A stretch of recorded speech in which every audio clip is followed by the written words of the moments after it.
So then what I did was I started to recall moments of when was researching other fasteners, and they would say meditation and prayer, right? I've never told anyone this before.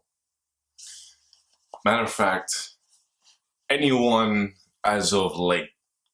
The last people I told this to were my mum and my dentist when I was around about 5 or 6.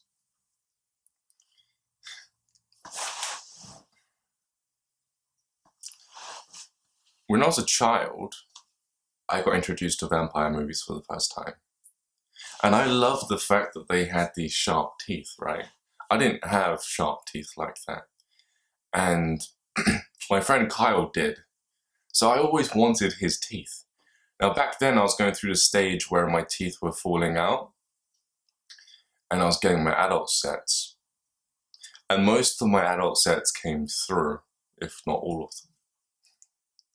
So my mom's telling me that you only get 2 sets of teeth. Your baby teeth and your adult set of teeth. No more sets should come through. And I'm sat there and I just don't believe her. And I start knocking out my own teeth. I start using my tongue at first and doing this over and over again until I eventually rip out the teeth in my left side upper jaw and in my right side upper jaw. And then I noticed that my friend Ryan was into werewolves. And he says how werewolves have 3 at the bottom. So now I'm ripping out the bottom teeth as well. And I know this may sound a bit crazy, but just listen because it gets really cool.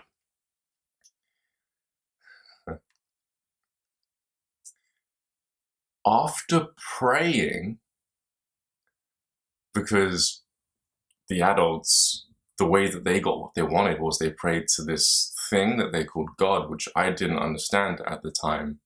To me, I was learning about it in a sense of, okay, God must be a human then, because you're depicting him as a human and yet he lives on a cloud. I was very gullible, so I thought I'm just going to go along with what they're saying.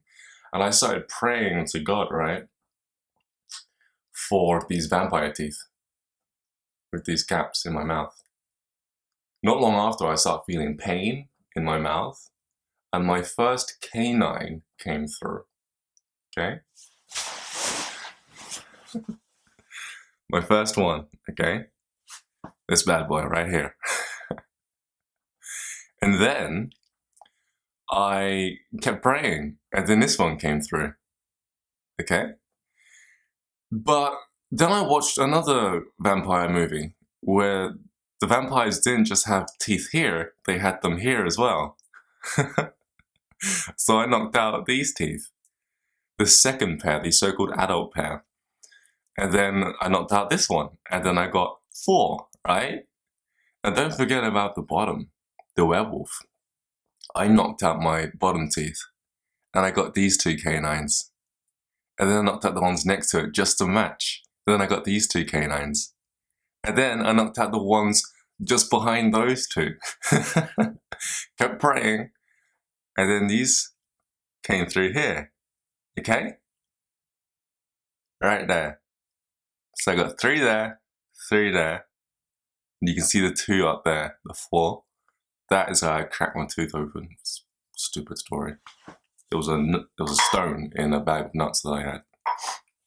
And I had it filled with a filling and a cap. And the cap came off, but the filling's there. Now I've got this black thing in my tooth. It doesn't look pretty. It's annoying. It's not rot or anything. Take good care of my teeth. So, it doesn't stop there. The story doesn't stop there. I wanted to match the top row with these rows. Okay, we've got 3 here, 3 here. Let's shoot for another 2 on either side. So I knocked out the further backs of my teeth, and I got this one here. Okay? 1, 2, 3. And then I knocked out this one. 1, 2, 3. Okay? Overall, I have 12 new teeth that shouldn't be accounted for. They shouldn't be there. And yet, I told my dentist this. He looked at me. He knew I was telling the truth. He slightly freaked out a little bit, but then he just leant back onto his knowledge that it was impossible. And my mum just didn't believe me at all, you know? And my friends, they believed me because they were there for the journey. They watched me do things. And ever since then, for a short time, they called me Shark Boy because I had 3 sets of teeth. The story doesn't end there, okay? After keeping my mind open to the prospect of God, after my astral projection experiences where when I was praying, certain beings would show up, which others would call angels, but they didn't look like angels, they were different. They moved differently, brighter, they were brighter in color. They didn't have wings, they were more energy-based. After all of that, and drowning and so forth, and constantly praying and constantly getting whatever I wanted in life, like always, whenever I had an issue, I'd just pray it would show up the next day, like clockwork. I fancied somebody, I broke up with somebody, I wanted them back, I fancied somebody completely new. They would show up the next day. And you know, it's funny the way I do it too. What's next? Praying, right? After the years of astral projection and deep meditation, I ended up integrating my higher self, or what people call their intuition, with my ordinary awareness. So people call their ordinary awareness the egoic mind, which really is just their soul in disguise, expressing characteristics, movements of their face and vocal tones based on their emotions. So what happens is you see somebody who's expressing emotion with a facial pattern. You feel that emotion, you take it on board, you store it as memory. You then use that emotion to express the same facial feature or pitch in tone or the way that you move or walk. Okay, that's what you would call an ego, really. It's the soul interpreting its environment in order to better express itself based on the people who it's met with in the past. People ego shame when really they're just shaming an attribute of something that they've seen in somebody else within their own past. So they're shaming somebody who reminds them of somebody that they don't like.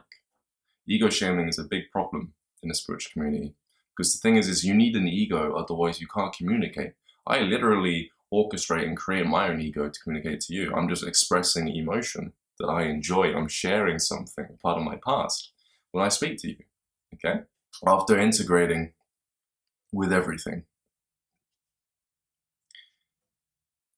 I decide to pray. I decided to pray just to see what would happen a couple of years ago. And I put my hands together and I got on my knees the way I used to do it when I was a child at the edge of my bed. As soon as I closed my eyes, my awareness didn't go up, it didn't go out, it went straight in. And it felt like I was talking to myself. And in fact, straight away, as soon as I closed my eyes to pray, I went straight in. I went, ah. And I thought to myself, what the heck is going on here? I'm thinking from the space in my body, which I thought was God, what I thought was a spirit guide, what I thought was this thing that was helping me out, it was actually my subconscious mind that was able to do things genetically and impact my reality. It was weird because at that moment I just sat there with myself internally and started thinking without words. They call this universal language. And ever since then, that further encouraged me to integrate deeper aspects of this part of myself because it goes into layers. So why am I saying this on a fasting video? Last night, I was laying down in my bed, and after panicking, I decided to pray. And as I closed my hands, I instantly dropped into my body, and all the closing of my hands did, and I knew this before, was through qigong meditations that I used to do. Whenever I closed my hands, it would make it easier for me to drop into my body to think, when I do this kind of meditation, without calling it prayer, I would sit on my chair like this and I would do this, right? Like that. And I would just think, because it makes it easier for me to drop into my being. So what I decided to do was, okay, I know for a fact that people who are Christians and people who pray say that if you pray and meditate, healing will happen faster. Teeth, okay? And I think, okay, well, I know for a fact that when I pray, I'm actually going into myself to meditate. So prayer and meditation for me is the same thing. Let's close my hands and drop into my being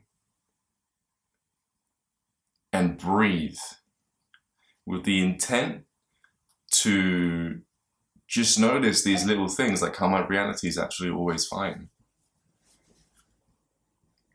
And even let's go one further. Let's set the intent as I go into my being to heal my body on a cellular level. Let's go beyond the teeth, right?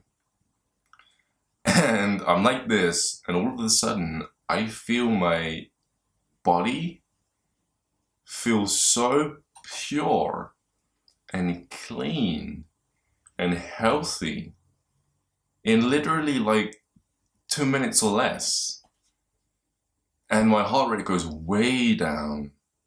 I feel great. I don't feel dizzy or anything.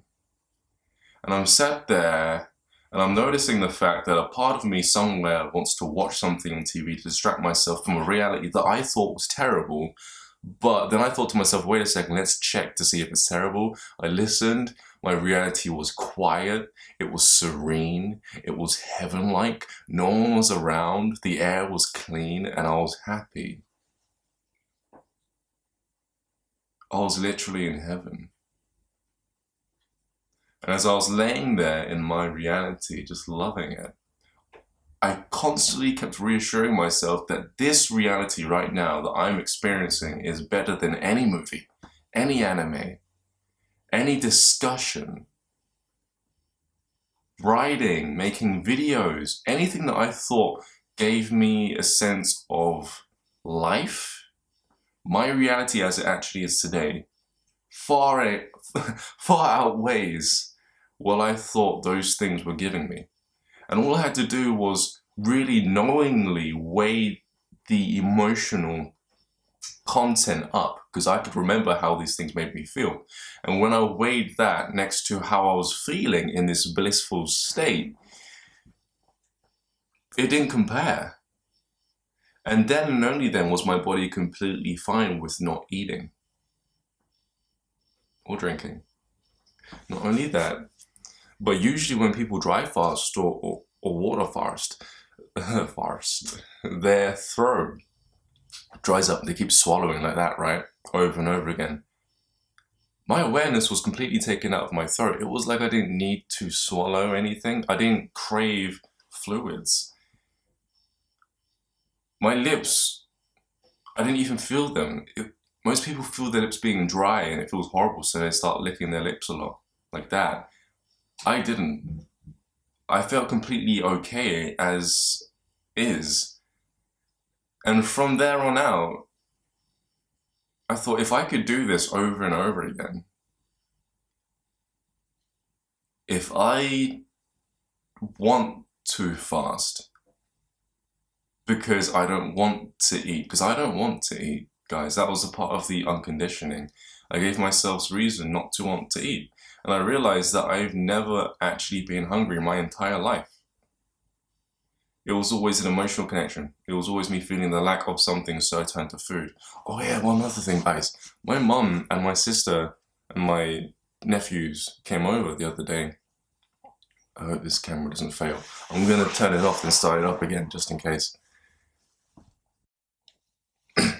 Okay, we're rolling. They came over the other day, and they were eating in the living room. And as they were eating back there, I sat down, got up, went to get a carrot, wasn't even hungry. I sat in front of my mum, bit into it, looked at her, and smiled.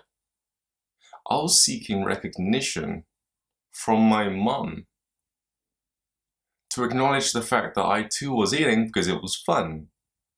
And then I got smacked in the face with a memory of when I was a child and I was eating just to please my mum, just because she wanted me to eat, because her belief system suggests that if I don't eat, then I'm sick or that I'm going to get ill. So I was eating when I wasn't hungry just to please my family members. And the other day, I realized that through an unconscious habit, I instantly got up and went and picked up the carrot. And only after I ate it, halfway through the carrot, that I realized, wait a second, why am I doing this? You know?